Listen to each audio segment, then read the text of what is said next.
దినదిన అభివృద్ధి చెందుతున్న హైదరాబాద్లో మీరు ఒక ప్లాట్ కొనాలని ప్లాన్లో ఉన్నారా?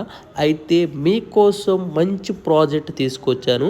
మన బెంగళూరు హైవేకి 100 మీటర్ల దూరంలో ఉండే ఈ వెంచర్ డ్రీమ్ టౌన్.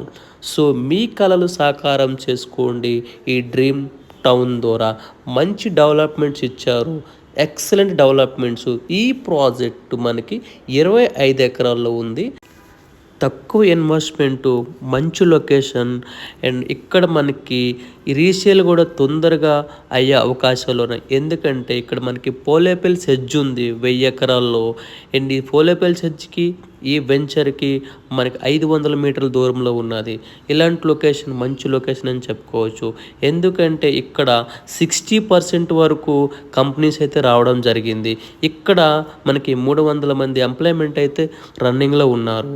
సో ఇలాంటి లొకేషన్ మంచి లొకేషన్ అని చెప్పుకోవచ్చు. ఇంకొకటి ఏంటంటే మనకు జడ్చర్ల ఇదే లేఅవుట్ నుంచి 5 కిలోమీటర్ల దూరంలో ఉంది. జడ్చర్లలో మనకి గవర్నమెంట్ మెడికల్ కాలేజ్ ఉంది. అమర్ రాజా వాళ్ళు 100 ఎకరాలు ప్రాజెక్ట్ని కంప్లీట్ చేసుకున్నారు. వీటితో పాటు ఐటీ పార్కు మనకి 330 ఎకరాల్లో అది డెవలప్మెంట్ చేస్తున్నారు. ఇది మంచి లొకేషన్ అని చెప్పుకోవచ్చు. బెంగళూరు హైవేకి మనకి అండ్ 100 మీటర్ల దూరంలో ఉంది.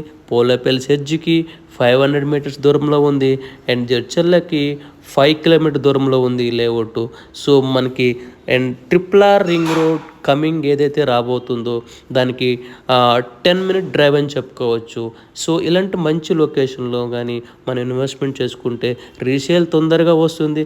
అండ్ మనం పెట్టిన అమౌంట్కి అండ్ 2 ఇయర్స్ నుంచి 3 ఇయర్స్లోనే మంచి అమౌంట్ అనేది మనకి లాభం పొందే అవకాశాలు ఉన్నాయి. సో ఒక్కసారి ఫ్యామిలీతో విజిట్ చేయండి. చుట్టుపక్కల డెవలప్మెంటు, ఈ వెంచర్లో ఉండే డెవలప్మెంట్స్ అన్నీ తెలుసుకుందాం.